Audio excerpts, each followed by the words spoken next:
오늘을 함께하며 여러분의 내일을 응원합니다. 성공예감 이대호입니다.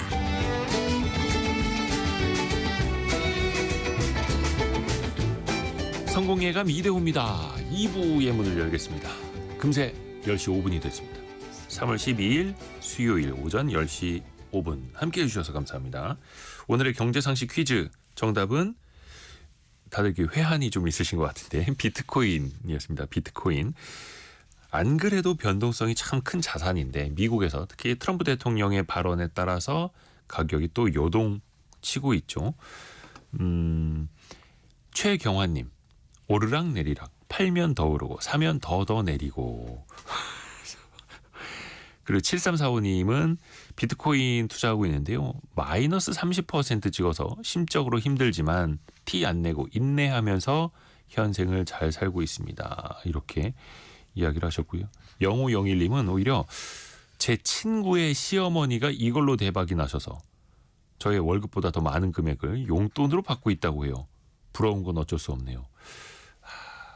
그렇죠. 근데 주변에서 다양한 소리가 들립니다. 근데 8937님. 참 비트코인 어렵죠. 차근차근 공부해서 시간 들여 접근하면 마이너스는 면할 수 있을까요? 라고 보내주셨는데요. 근데 저는 이게 힘든 게 일부에서도 말씀드렸습니다만 공부한다고 이게 되는 영역은 아니거든요. 공부해서 되는 영역이 있으면 그렇게 하면 되는데 특히 투자 혹은 투기성 랜덤에 가까운 거는 운의 영역에 더 가깝기 때문에 내가 100시간을 공부한다고 해서 그 100시간의 효과를 볼 수 있는 건 아니더라고요. 그래서 이게 운이 더 많이 작용하는 영역이냐 공부를 했을 때 그 실력이 더 쌓이는 영역이냐를 봤을 때는 이 코인류는 훨씬 더 운에 더 가까운 거죠. 저는 그렇게 생각을 합니다. 그래서 저도 안 하는 이유가 그겁니다. 7588님. 코인 하는 분들 봤는데 24시간 잠 못 자고 보는 분들이 많아요. 돈을 번다는 거 참 힘든 것 같습니다. 이렇게 보내주셨는데 그렇죠. 밤에 발 쭉 뻗고 잘 수 있는 마음이 편한 투자를 해야 하는데 물론 이제 코인 하신다는 분들이 다 마음이 불편하다는 얘기는 아닙니다. 그렇습니다만 하여튼 사람에 따라서 본인이 잘 판단을 하시면 될 것 같습니다. 5137님은 비트코인입니다. 저는 1억 원 들어가서 아직까지 조금 남았어요. 라고 보내주셨는데 수익금이 남으신 거지 원금이 조금 남았다는 말씀이신지는 좀 글자여서 해석이 잘 안 되고 있습니다. 여러분의 실시간 의견 계속해서 받겠습니다. 짧은 문자 50원, 긴 문자 100원이 드는 샵 9730 또 KBS 콩이 계속해서 열려 있습니다. 증시 상황을 한번 볼까요? 우리 증시가 상대적으로 강해요. 빠질 때 덜 빠지고 있고 반등할 때도 꽤 반등을 합니다. 코스피는 1.24% 강세로 돌아섰고요. 2,569, 코스닥은 1.4% 정도 오른 731 가리키고 있습니다. 최근에 미국장 계속 안 좋은 흐름인데 국내 증시는 상대적으로 훨씬 더 강한 모습 보이고 있습니다. 삼성전자가 1.8% 상승폭을 높였고요. SK하이닉스도 3.3%까지 상승폭을 더 높였습니다. 셀트리온까지 해서 시가총액 6위까지 모두 다 오르고 있고요. 기아만 약간 약보합, KB금이 약간 약보합인 거 빼면은 거의 시총 상위 15개 종목이 대부분 강세다 이렇게 볼 수도 있겠네요. 코스닥도 시가총액 상위 15위 이내에서 리가캔바이오 1.3% 빠지는 거 외에는 거의 다 오르고 있습니다. 리노공업이 8.7%나 급반등하고 있고요. 오늘 반도체 소부장 기업들도 강하게 그리고 조정을 많이 받았던 바이오 기업들도 오늘은 좀 반등하는 흐름이 많이 나타나고 있네요. 원달러 환율은 1454.9원, 1454원대 흐르고 있습니다. 증시에서 많이 좀 잊혀진 업종, 섹터 중에서 건설업이 있습니다. 건설 경기 너무 안 좋죠. 그 중에서 그나마 나왔던 주택 경기도 최근에는 또 흐름이 안 좋은 흐름이 이어지고 있고요. 사실 건설업이 국내 총생산의 약 15%를 차지해서 우리나라 입장에서 정말 빼놓을 수가 없는 산업이긴 한데요. 어떻게 더 나아질 수 있을까요? 여기에 더 기술이 덧대지면서 부가가치를 더 높일 수 있다고 하는데요. 설계부터 시공까지 데이터, 로봇, AI까지 더해지고 있는 그 산업 같이 한번 살펴보시죠. 미래 생활 사전 시간입니다. 조가연 벤처 캐피탈리스트와 함께합니다. 안녕하세요. 네, 안녕하세요. 콘테크라고요? 콘테크 이야기를 들어볼 건데 콘테크는 어떤 뜻입니까? 그러니까 건설이라고 하는 컨스트럭션하고 기술 테크놀로지가 합쳐져서 콘테크라고 불리고요. 네. 이제 건설 분야에 접목되고 있는 뭐 사물 인터넷이나 인공지능, 로보틱스 같은 다양한 기술들을 보통 콘테크라고 부르고 그와 관련된 스타트업들을 콘테크 스타트업이라고 보통 통용을 하고 있습니다. 네. 근데 앞서 말씀하신 것처럼 건설 분야가 단일 산업군으로는 가장 큰 산업이긴 합니다. 생각해 보시면 건물 하나를 올려도 굉장히 많은 예산이 들어가다 보니까 건설업이 규모는 굉장히 크고요. 조금은 시일이 지났지만 2021년도 기준으로 전 세계 건설 산업 규모가 12조 달러. 우리 돈으로는 당연히 이게 경이 넘어가는 돈이고요. 한국 같은 경우도 업황마다 다르지만 매년 약 200조 원에서 한 300조 원대 시장을 형성하고 있다라고 얘기를 하고 있습니다. 진짜 큰 시장이죠, 건설. 네, 이제 그만큼 큰 시장이다 보니까 당연히 여기에 접목되어야 할 기술들도 굉장히 많이 필요한 거고요. 그만큼 혁신 기술들이 도입되면서 이제 소위 얘기하는 디지털 전환, DX라고 하는 트렌드가 이루어지고 있다. 네. 이제 그런 관점에서 콘테크 그리고 콘테크 관련 스타트업들도 좀 주목을 받고 있습니다. 근데 앞에서 잠깐 말씀드린 것처럼 우리 건설업계가 정말 불황 아닙니까? 너무 힘들지 않습니까? 일단은 그 진단부터 좀 하고 들어갈까요? 뭐 원인은 너무나 많이 아실 것 같아요. 예. 코로나19를 기점으로 특히나 불황 요소가 굉장히 많이 늘어났고 물가도 상승하고 인건비라든지 그리고 이제 글로벌 공급망이 조금은 어려워지면서 일부 주요 원재료들 수급이 잘 안 됐던 것들도 가격 상승을 좀 이뤄냈습니다. 그렇다 보니까 글로벌 건설 산업들의 그 영업이익률, 마진율이 좀 하락이 됐던 거고요. 하지만 여전히 매년 건설업 자체의 규모는 2% 3% 정도는 성장을 하고 있습니다. 그러니까 중장기적으로는 이제 성장을 하고 있으나 이익률의 관점에서 좀 문제가 있었던 거고 또 다른 문제점 중에 하나가 그 기술 도입이나 작업 효율화를 위한 노력이 좀 부족했다라는 것도 지적이 되고 있습니다. 여러 가지 컨설팅 보고서를 보면 디지털 기술 또는 이런 혁신 기술들을 도입하고 현장에서 전환이 이루어지는 것들이 가장 낮았던 업종 중에 탑2 손꼽히는 두 곳이 건설업이 하나가 껴져 있었고요. 네. 이제 그런 것들 때문에 작업 과정이 너무나 좀 낙후되었다. 여전히 사람에게 의존적이다라는 단점들도 이제 마진 또는 영업 효율화가 좀 안 되고 있는 그 단점으로 꼽히고 있습니다. 그래서 결국은 효율화를 더 높이기 위해서라도 기술 투자가 불가피하다 이런 거네요. 기술이 같이 또 접목이 되어야겠고. 그러니까 효율화가 안 됐다는 것은 그만큼 앞으로 혁신할 부분이 많이 남아있다라는 좀 긍정적인 해석도 가능할 것 같고요. 그러네요. 사실 그 맥킨지 보고서를 보니까 네. 전 세계 건설 현장에서 불필요한 비용이 발생하는 게 전체 건설업의 적게는 5%, 많게는 한 15%까지 된다고 해요. 그러면 아까 한국 같은 경우도 약 200조 원 시장이라고 한다면 그중에 5%에서 15% 정도는 발생하지 않을 불필요한 비용이 나가고 있는 것들이고 이런 것들은 대부분 현장에서 어떤 작업 관리가 좀 효율적으로 이루어지지 않는다거나 어떤 건설 전 과정의 데이터가 좀 부족하다거나 또는 데이터가 관리가 안 되고 있다거나 아니면 현장에서 의사소통 문제 같은 것들도 이런 작업 비효율의 문제로 지적이 되고 있습니다. 이제 그렇다면 여러 가지 기술들을 적용해서 이런 것들을 좀 더 개선시킬 수 있다면 우리가 매몰시켰던 그런 5%에서 15% 정도의 비용도 좀 절감할 수 있지 않을까라는 긍정적인 전망도 나오고 있습니다. 열려있는 시장이 많다라는 거고 또 혁신이 이루어지려면 투자를 또 많이 해야 되잖아요. 실제로 투자도 많이 이루어지고 있습니까 현재? 가장 많은 투자가 이루어졌던 정점이 2021년도고요. 네. 해석하기로는 아무래도 2020년도에 코로나를 거치면서 건설 현장이 너무나 어려웠고 특히 이제 대면 근무가 좀 한계가 생기다 보니까 좀 비대면을 할 수 있는 기술들 그리고 이런 작업 기간을 최대한 단축시키면서도 좀 빠르게 건설할 수 있는 이런 데이터 기반의 그 비즈니스 기술들이 좀 접목이 됐다라고 보고 있고 그래서 글로벌 건설 신기술, 그러니까 콘테크라고 불리는 벌이는 이런 스타트업들에 이루어진 전 세계 투자가 2021년도 기준으로 약 한 30억 달러 이루어졌습니다. 물론 그 이후로는 매년 투자 규모가 조금씩 줄어들고 있는 추세이긴 합니다. 이제 아무래도 그 투자할 수 있는 여력이 좀 제한적이다 보니까 2021년도에 상승기를 찍은 다음에 조금 하락하고 있는 건 맞고요. 다만 그럼에도 불구하고 투자가 되고 있는 영역들을 보면 좀 더 다각적인 기술들이 투자를 유치를 하고 있고 또 재밌는 게 정통적인 벤처 캐피탈이 아니어도 네. 이제 건설 대기업들 또는 이런 토목 분야와 관련되어 있는 이런 큰 기업들이 일종의 전략적인 투자로 이 컨테크 스타트업 투자에 좀 참여를 하고 있습니다. 글로벌 비중으로 보면 전 세계 건설 스타트업 투자 중에서 약 30% 정도가 이런 대기업들 또는 이런 관련되어 있는 전통 플레이어들이 투자를 하고 있어서 전략도 투자가 좀 많이 이루어지는 그 산업 중에 하나다라고 보고 있습니다. 오히려 어려울 때일수록 또 좀 생산성을 높이기 위한 투자를 또 해야 하니까요.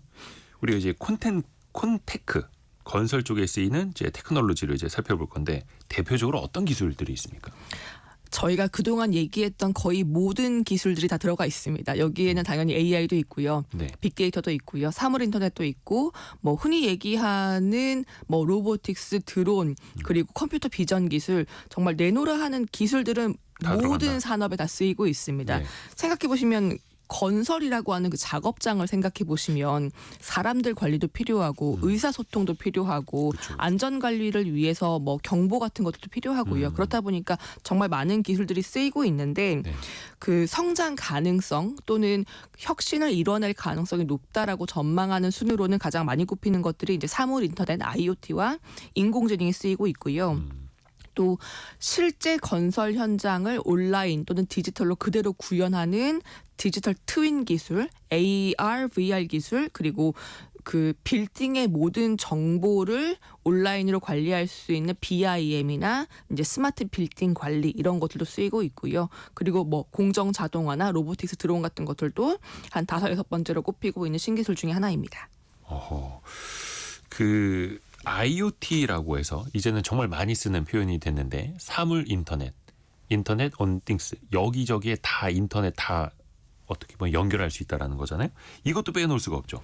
가장 많이 쓰이는 게 이제 건설 현장에는 정말 많은 작업자가 있고 다양한 장비가 존재하다 보니까 그 장비나 사람에게 이런 IoT 센서나 기기를 부착해서 실시간으로 어디에 있는지 위치 정보를 파악한다거나 어떤 작업이 이루어지고 있는지 그 진도를 파악하는 모니터링으로 IoT가 많이 쓰이고 있습니다. 당연히 자재나 장비에 붙이면 관리를 좀 효율적으로 할 수 있고 사람에게 붙이면 안전사고를 예방을 할 수 있고요. 그리고 이제 건설물에 붙이면 이제 유지 보수나 이런 관리 감독도 할 수 있다라는 장점이 있습니다. 실제로 그 기존의 전통적인 중장비 제조사들도 본인들이 가지고 있는 뭐 트랙터나 이런 굴삭기에다가 IoT 장비를 센서를 붙여서 본인들의 장비를 조금 스마트하게 만드는 그 시도를 하고 있고요. 스타트업 쪽에서는 트라이엑스 테크놀로지스나 웨이크캡이라고 하는 미국의 스타트업들이 좀 주목할 만한데요. 네.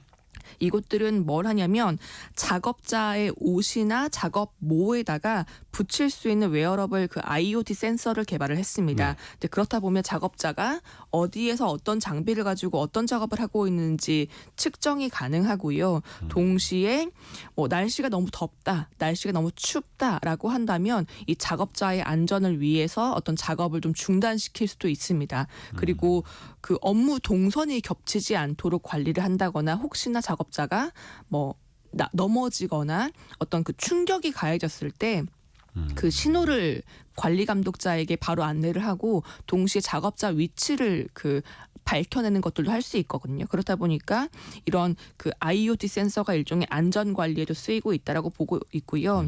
또 특히 이제 뭐 물이 샌다거나 불이 나는 것도 좀 문제인데 그 컨서베이션 랩스라고 하는 스타트업 같은 경우는 이 자기들이 가지고 있는 스마트 센서에 건설 현장 전체 데이터로 조망할 수 있도록 만들어줬습니다. 그래서 혹시나 그 건설 현장이나 건축물 자체에 불이 나거나 어떤 누수가 생길 경우에는 그 누수를 좀 감지해서 알려주는 역할로도 기능을 하고 있습니다.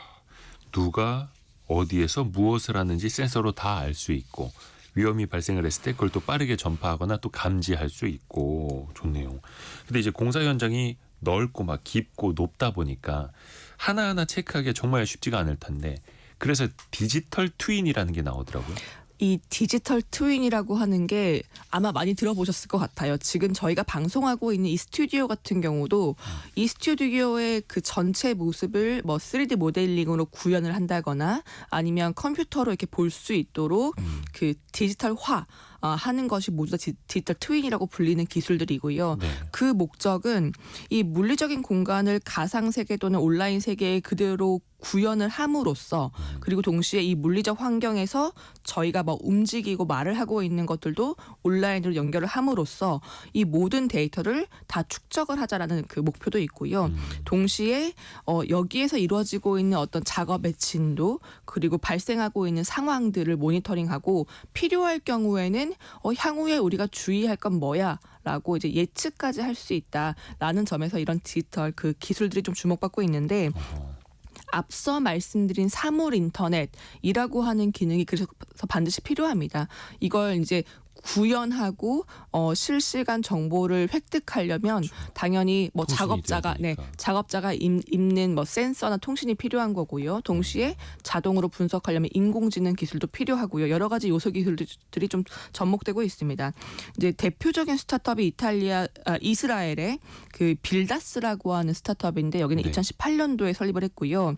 인공지능과 이제 컴퓨터로 그 영상을 읽어낼 수 있고 이 시각적인 정보를 읽어낼 수 있는 컴퓨터 비전 기술을 활용을 해서 디지털 트윈을 만들고 있는 스타트업인데요. 예를 들어서 작업자 모자에다가 그 360도 카메라와 웨어러블 장비를 부착을 합니다. 네. 그러면 이 공사장 작업자가 이제 돌아다니면서 그 보이는 모든 그 시선들이 일종의 시각화된 데이터로 그 가상 공간에 올라갈 수 있는 거고요. 스캔이 쭉 되는 거예요. 맞습니다. 그리고 인공지능이 이 보이는 시각 정보를 분석해서 지금 뭐 몇 층에 어떤 작업이 이루어지고 있는데 뭐 욕실이 몇 프로 정도 만들어진 것 같다. 이런 정보들을 분석을 할 수 있고 그 인식만 해도 예, 맞습니다. 왜냐하면 지금 가지고 있는 본인들의 설계도와 작업 현장의 진척도를 비교해 볼 수 있는 거고요. 네. 그리고 혹시나 지금 우리가 원래 그 목표했던 개발 목표 또는 건설 목표와 대비했을 때 좀 느린 것 같다, 빠른 것 같다라는 것들도 추정을 할 수 있습니다.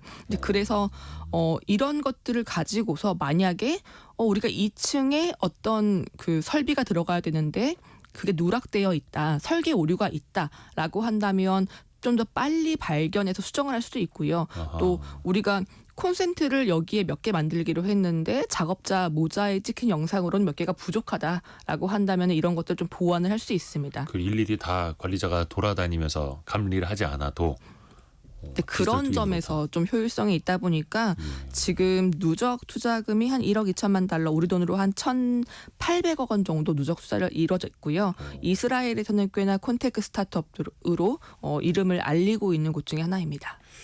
신기하네요. 그러니까 그 큰 건설 현장을 온라인으로 다 구축을 해서 사람이 일일이 돌아다니지 않아도 이미 다 그거를 본을 뜨고 있다. 마치 우리 KBS 콩이나 유튜브로 우리 스튜디오를 전국에서 혹은 전 세계에서 다 볼 수 있듯이 조가연 이사님 옆에 물잔이 있는지 없는지 이런 것까지 다 보고 뭐가 필요하겠다 이런 식으로. 또 하나가 이제 건축 같은 경우에는 사고가 많이 나기도 하고 예상치 못했던 일이 터지기도 하지 않습니까? 이거를 예측하고 또 해결할 수 있는 방법, 이것도 또 기술이 있다고요? 그 앞서 말씀드린 디지털 트윈이라고 하는 것과 좀 연결지어서 네.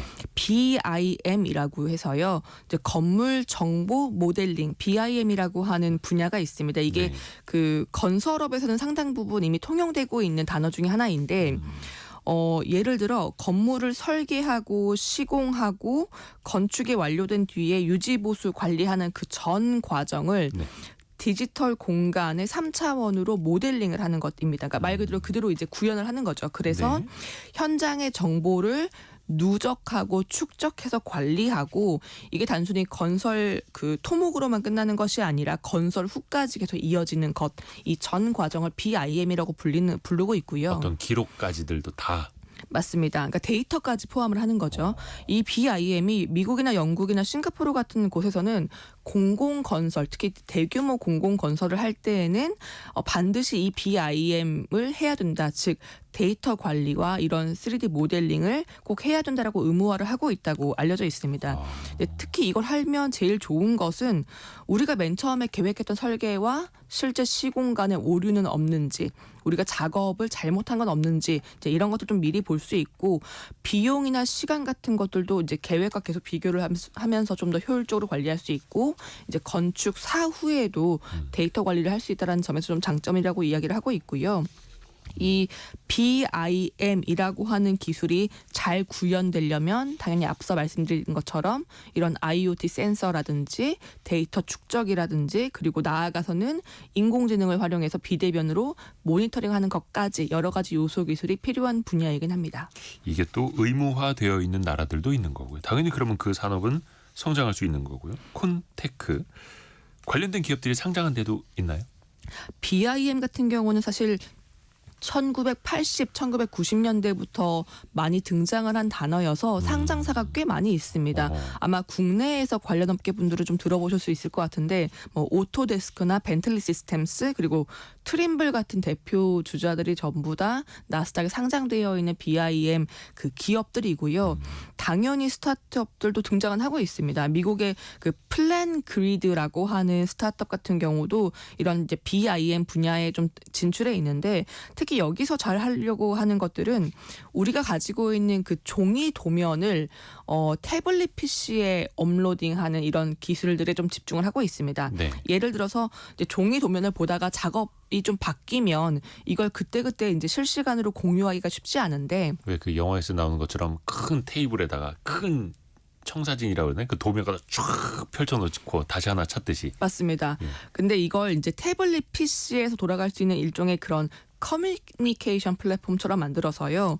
그때 발생하는 도면의 수정이나 변경 사항들을 작업에 관련되어 있는 모든 이해관계자가 바로 알 수 있도록 만들어주고요. 딱 집어내면서. 네, 그리고 이제 같은 팀 안에서는 우리가 지금 어떤 작업을 하고 있는데 이걸 이렇게 좀 뭐 진척을 했으면 좋겠어라는 그런 실시간 협업도 가능하게 만들었습니다. 근데 사실 이 기술은 이 플랜그리드가 개발을 한 다음에 그 앞서 말씀드린 상장사인 오토데스크에 인수가 되면서 오토데스크가 이 일부 기능을 이제 인수해서 쓰고 있고요.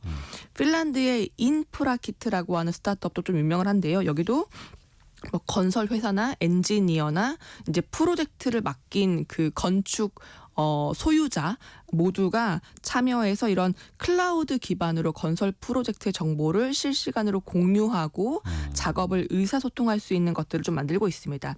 그리고 여기 그 인프라키트가 또 하고 있는 것 중에 하나가 건설 장비들의 사물 인터넷 센서를 붙이고 있는데요. 이제 이렇게 하면 우리가 태블릿에서 도면만 보는 게 아니라 이 건설 장비들이 어느 위치에서 어떤 작업을 하고 있는지, 그리고 그 작업의 진척도가 뭐 몇 프로 정도 됐는지, 오늘 할당량이 얼마 정도 이루어졌는지 이제 이런 것들을 좀 바로 볼 수 있어서 네. 일종의 이제 여기서 이야기하기로는 우리는 멀티 브랜드의 원격 제어가 가능하다라는 것들을 좀 장점으로 강조를 하고 있습니다. 그 도면 위에 지게차가 돌아다니고 있는 거네요. 수정된 도면이 또 바로바로 나타나서 입력돼서 모든 사람들이 볼 수 있게 되고. 저도 이걸 이제 직접 써보지 못했지만 그 알려져 있는 기술의 그 한계로는 그 정도까지 가능하다라고 설명을 하고 있습니다. 진짜 영화 속에서 보는 그런 장면 같기도 해요. 그럼 유니콘 기업들도 있습니까? 막 조 단위 이상의 기업 가치를 받는 것들? 현재 시점의 유니콘 기업은 유니콘 콘테크 스타트업은 아직 없는데요. 네. 상장을 성공을 해서 굉장한 기업 가치를 달성하고 있는 기업은 있습니다. 그 미국의 프로코어 테크놀로지스라고 하는 상장사인데 네. 여기가 비상장으로 기업 가치가 2020년도에 한 50억 달러, 우리 돈으로 한 7조 2천억 원 정도의 그 기업 가치를 달성을 했고, 네. 2021년도에 상장을 했는데 당시 상장할 때 시가총액이 한 83억 달러, 지금 환율로 보면 한 12조 원 정도 도달을 해 있던 회사입니다. 엄청 크네요. 네, 지금도 이제 시가총액이 좀 더 올라와 있긴 하고요. 여기도 BIM이라고 하는 그 건물 정보 모델링 분야에 들어와 있고, 건설 프로젝트 정보를 실시간으로 관리할 수 있는 이런 클라우드 기반의 소프트웨어를 개발한 곳이고요. 사실 이제 건설 현장에 뭐 작업을 좀 참여해 보신 분들은 알겠지만 네. 건설 과정이 워낙 이제 규모가 좀 크다 보니까 복잡하죠. 네, 굉장히 복잡하고 크고 작은 사고도 많이 일어나고 현장에서 이제 의사소통의 어려움을 얘기하시는 분들도 많이 있고요. 또 이게 이런 것들이 또 작업의 지연을 가져온다거나 좀 효율성을 하락시키기도 하는데 이런 그 문제를 일종의 통일된 클라우드 시스템을 통해서 우리가 통합 관리하겠다라는 기술을 내세우고 있고 전 세계 대부분의 국가에서 본인들의 클라우드 서비스를 제공을 하고 있습니다. 6277님이 듣고만 계셔도 많이 똑똑해지고 있다고 보내주셨습니다. 유익한 방송이라고 많이 배웁니다. 근데 우리가 그냥 건설 현장 안전관리 잘해야지 더 효율적으로 해야지라고 했는데 실질적으로 그런 기술들이 많이 쓰이고 있고 기업가치 12조 원 넘는 이런 유니콘 기업들도 해외에선 또 탄생을 하고 있는 거고요. 그 아까 도면 위에 마치 지게차 같은 게 나타날 수도 있다라고 말씀을 했잖아요.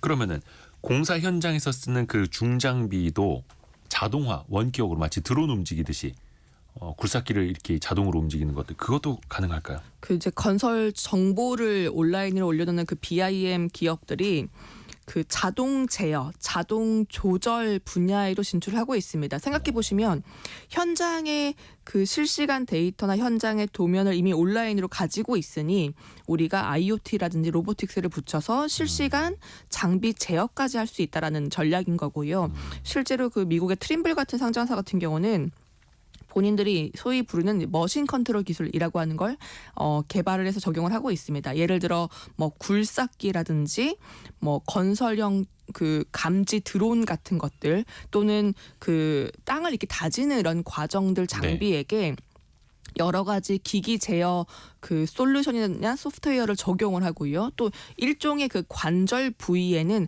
자동으로 움직일 수 있는 뭐 액추에이터나 이런 로보틱스 기술을 활용을 해서 우리가 작업자가 많이 필요하지 않아도 또는 작업자가 현장에서 조금 벗어나 있어도 비대면 원격으로 관리할 수 있는 기술들을 하고 있고 이제 이렇게 되다 보면 아무래도 굴삭 작업 하나를 해도 여러 가지 사람들이 필요하다고 할 때 자동적인 비전으로 내가 파야 할 정보만 이제 입력받아서 진행을 하면 되니까 아무래도 인건비를 조금 더 절감할 수 있고 그리고 혹시나 발생할 수 있는 안전사고 같은 것들, 작업 지연을 조금 방지할 수 있다. 그런 장점 때문에 사실 미국이나 중국의 공사 현장에서는 좀 더 많이 적용이 되고 있는 것으로 알려져 있습니다. 정확하게 하는데 그 강도도 마찬가지고 시간도 정확하게 맞출 수 있는 공기라고 하는 공사기간 맞추는 게 실질적으로 돈 아닙니까? 금리 높을 때는 공기 단축하는 것도 돈을 버는 행위인데 또 요즘에는 그 로봇 특히 막 휴머노이드 로봇까지도 이야기 많이 나오는데 로봇도 어떻게 건설 현장에 등장을 하게 될까요? 이제는 그 영상을 보시면 정말 사람과 비슷하게 생긴 로봇이 작업물을 들어 올리고 원하는 위치에 가져다 놓고 하는 것도 굉장히 많이 보셨을 텐데 요즘에 일부 뭐 자동차 생산 라인에도 들어간다고 하고요. 네, 뭐 피규어 AI 같은 것들은 굉장히 많은 활동을 하고 있는데 그 건설 현장에도 그러니까 휴머노이드까지는 아니지만 일부 로봇 기술들이 이미 적용이 되고 있습니다. 네. 건설 로봇을 세계 최초로 개발한 곳이 이제 호주의 페스트브릭 로보틱스라고 하는 회사인데요. 네. 여기는 벽돌을 쌓는 벽돌공 로봇을 개발을 한 곳입니다. 벽돌 쌓는 로봇. 네, 그 페스트브릭을 검색해 보시면 영상을 보실 수 있는데 네. 굉장히 큰 트럭에 포크레인과 같은 또는 굴삭기처럼 보이는 이런 그 팔이 달려 있습니다. 이 로봇 팔이 길이가 한 32m 정도 길이이고 이제 쭉 세우면 아파트 한 10층 높이 정도 된다고 하는데요. 그래서 그 프로그램으로 미리 어느 정도 너비에 뭐 벽이 몇 개가 있는 그 구조물을 쌓아줘라고 명령을 하면 그 로봇 팔을 가지고 있는 트럭이 자동으로 벽돌을 짚고 원하는 위치에 지속적으로 쌓아 올리는 영상을 보실 수 있습니다. 그러니까 로봇이라고 하니까 되게 작아 보이는데 그냥 중장비 같은 거죠. 맞습니다. 다만 이제 로봇이라고 부르는 이유는 자동으로 본인이 입력값을 받아서 작업을 하기 때문에 이제 벽돌 로봇이라고 부르는 거고요. 근데 이게 벽돌을 하나 집어서 쌓고 하나 집어서 쌓는 게 아니라 그 위에서 마치 하나씩 뿜어내듯이 송송송송 하면서 그걸 쌓는. 아닙니다. 뿜어내지 않고요. 존재하는 벽돌을 쌓는데요. 가져다가. 네, 대신 그 벽돌을 올리기 전에 특수 접착제를 본인이 그쵸. 발라서 거기에 벽돌을 쌓고 그러니까 일반 사람 시멘트 작업자가 쳐야죠. 하는 것과 똑같습니다. 근데 대신 보니까 이게 시간당 벽돌을 그 로봇팔 하나가 한 500개 정도 작업을 할 수 있는데 소형 주택이라고 본다면 소형 주택의 그 벽돌 구조물을 하루 정도면 올릴 수 있습니다. 그래서 2019년도에 당시 기술로 침실이 3개가 있고 욕실이 2개가 있는 그 소형 주택을 한 3일 만에 모두 완성했다라는 기사가 나온 적이 있고요. 당연히 장점은 빠르다, 안전하다, 그리고 사람 작업자가 하는 것들은 가끔 이제 오류가 생길 수 있는데 그런 것과 비교했을 때 폐기물 배출이 적다라는 장점이 좀 꼽히고 있습니다. 침실이 3개 있는 집을 3일 만에 완성한다. 시간당 벽돌 500개를 쌓을 수 있다. 저도 어릴 적에 좀 벽돌 좀 쌓아봤는데 진짜 힘들거든요. 이거 지구 다니는 것도 너무 힘들고 왕복하는 것도 너무 힘든데 야 진짜 세상이 달라지고 있습니다. 그러면 이렇게 벽돌 쌓는 로봇이 있다면 비 오는 날에도 집을 지을 수 있고 막 이렇게 되는 걸까요? 어떻게 보면 이제 숙련공 아닙니까? 거대한 물리적으로는 그렇습니다. 그러니까 사람은 24시간 일하기 힘들지만 이제 로봇들은 계속 일을 할 수 있다 보니까 이론적으로는요. 숙련공. 네. 그래서 이 벽돌을 쌓는 로봇은 이 패스트브릭 말고도 경쟁사가 되게 많이 있습니다. 그 네덜란드의 모뉴멘탈이라고 하는 스타트업 같은 경우는 여기도 역시 영상을 찾아보실 수 있는데요.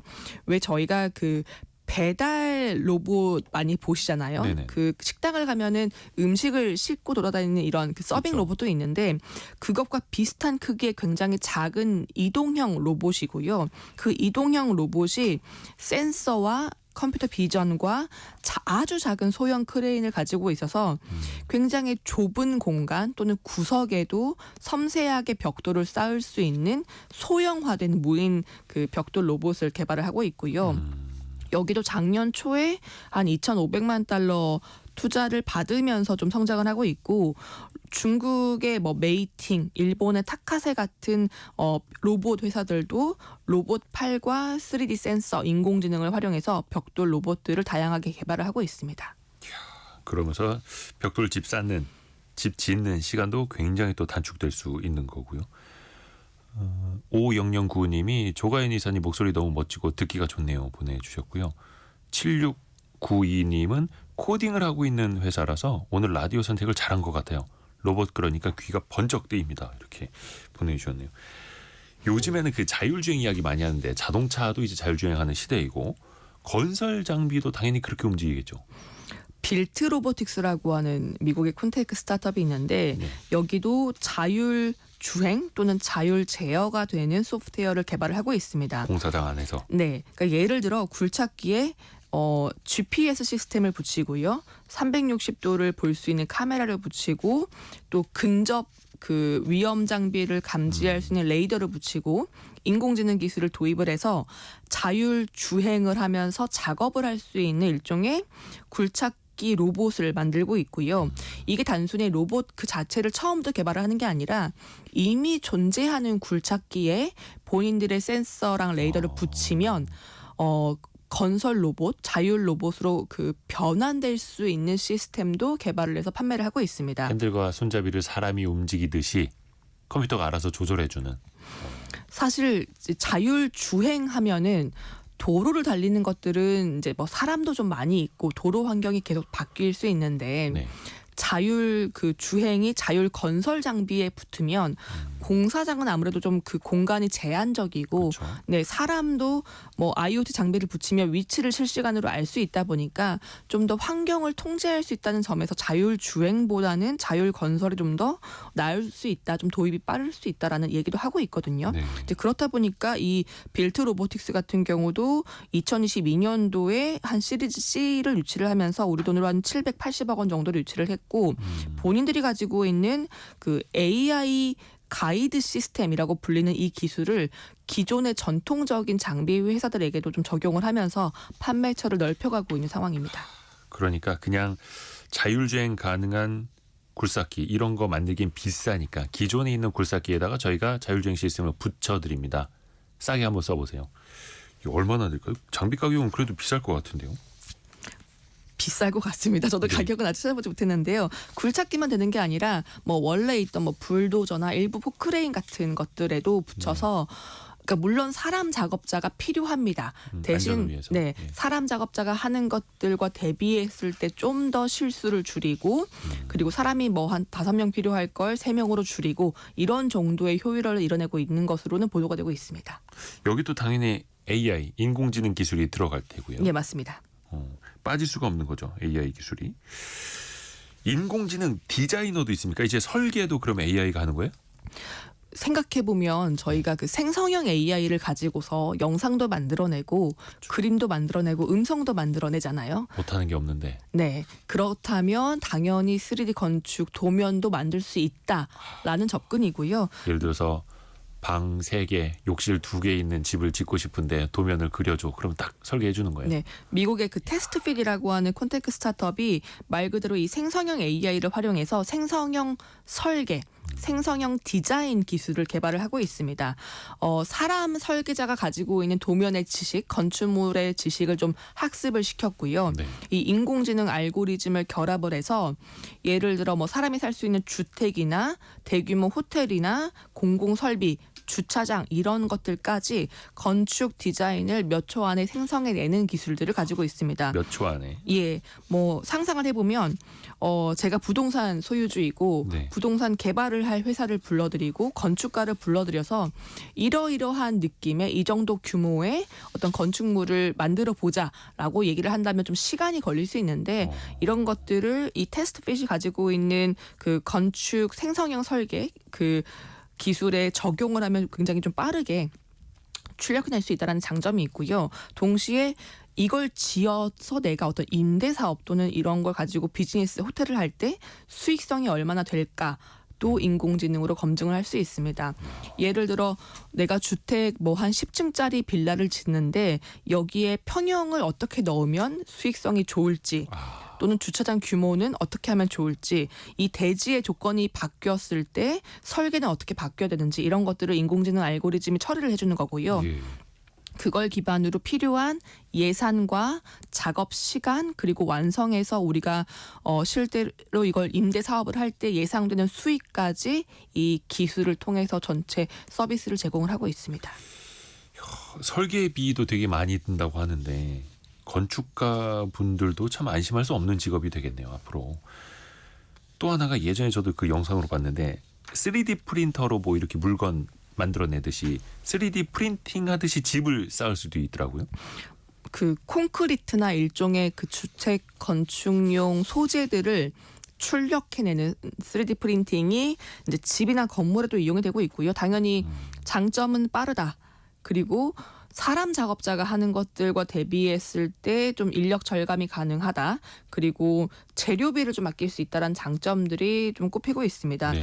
실제로 뭐 중국이나 중동에서는 이런 그 3D 프린팅 주택들이 등장을 하고 있고요. 대표 주자는 전에도 한번 소개드린 적이 있는데 미국의 그 아이콘이라고 하는 스타트업이 2018년도부터 이렇게 출력해낸 주택들을 공급을 하고 있습니다.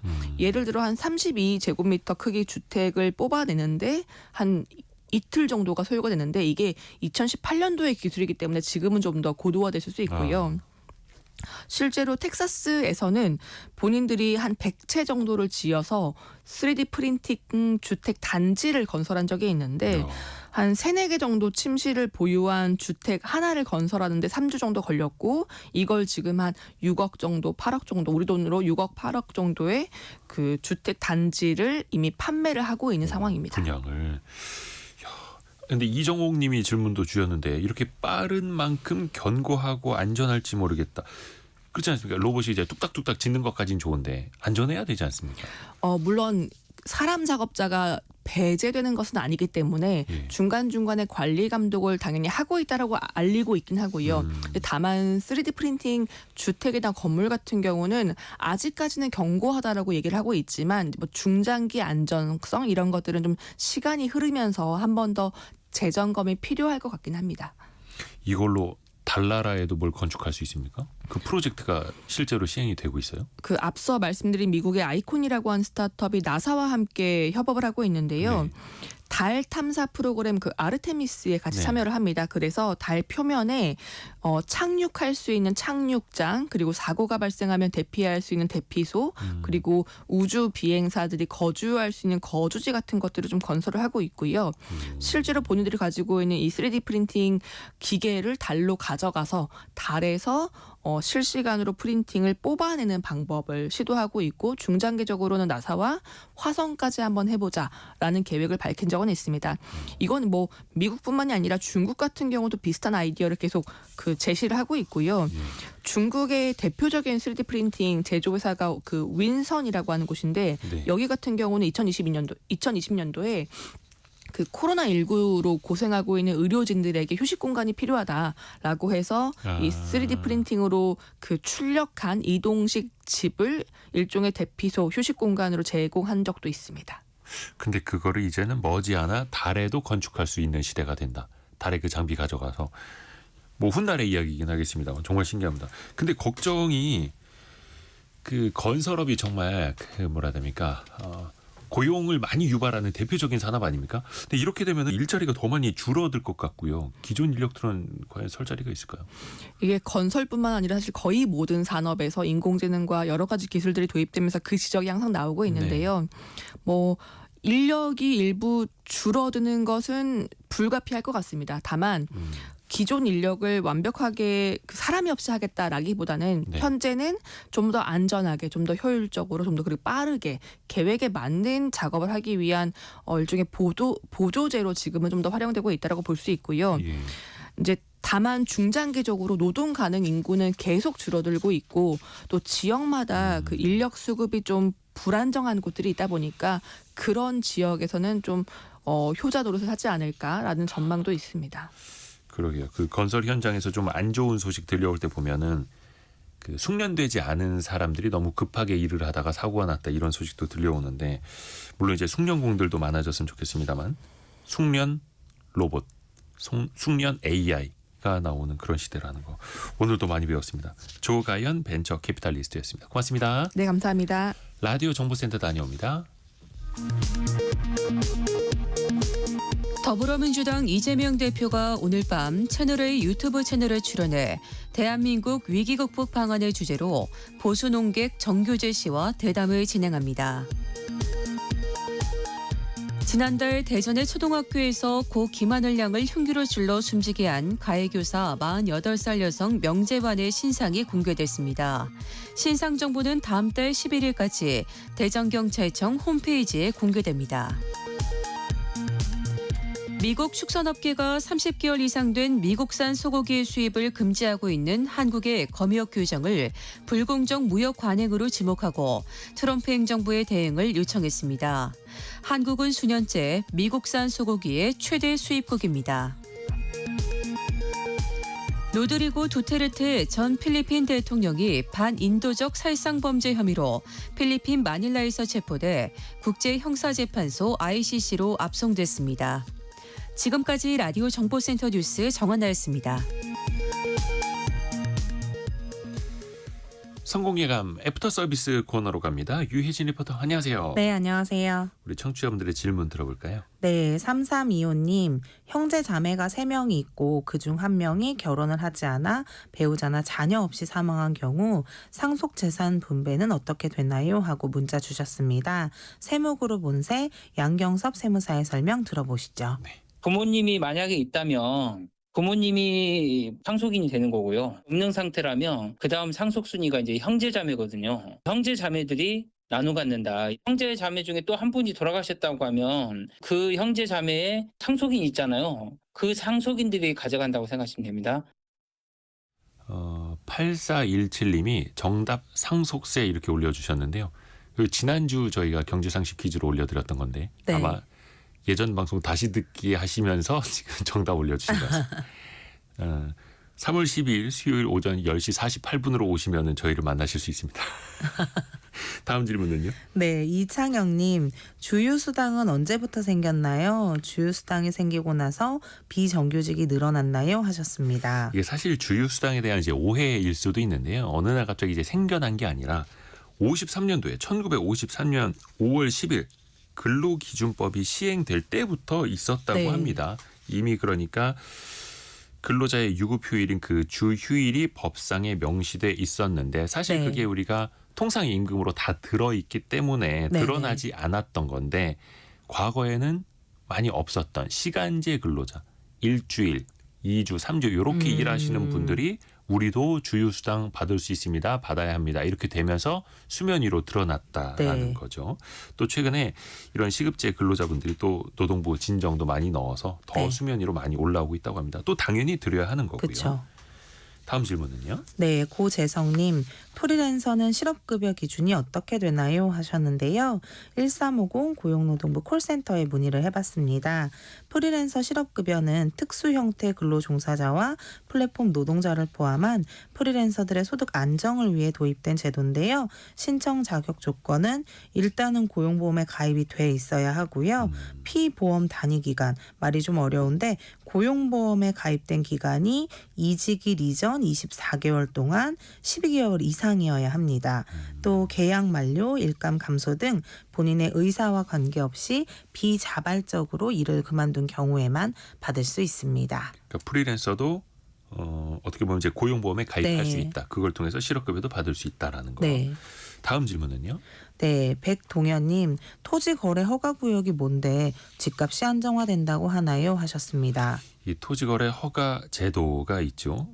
지자체장이 승인을 해야만 그 부동산 매매 거래가 완성이 된다라는 건데 1주택만 허용이 되고요. 그리고 3개월 이내에 잔금을 치러야만 합니다. 그리고 6개월 이내에 입주를 해야 하고요. 실제로 2년간 네. 실거주를 해야 하는 이런 요건들을 충족해야 합니다. 그러니까 사실상 실수요자만 해당된 그 토지거래 허가 구역 내에서 집을 살 수 있도록 해놓는 거, 묶어놓는 거죠. 그러니까 투기적 수요가 들어오는 걸 원천적으로 차단하겠다라는 막겠다. 네. 거니까 투자 수요, 투기 수요가 들어오지 않다 보니까 조금 집값을 진정시키는 효과가 네. 나타나겠죠. 다만 또 반대에서는 너무 사유재산권을 또 좀 옥죄는 것 아니냐, 네. 너무 침탈하는 것 아니냐 이런 네. 식의 또 반론도 있기도 하고요. 그래서 부동산 경기가 너무 뜨거울 때는 이런 규제 지역을 늘렸다가 부동산 경기가 좀 식어가면 이런 걸 좀 풀어줬다가 네. 또 최근에는 그런 풀어가는 흐름이고요. 이런 흐름이 나타난다 이렇게 읽으시면 될 것 같습니다. 유혜진 리포터 고맙습니다. 감사합니다. 성공예감 이대호입니다. 3월 12일 순서 모두 마치고요. 내일 아침 9시 5분에 다시 돌아오겠습니다. 성공예감은 오늘도 여러분을 응원합니다.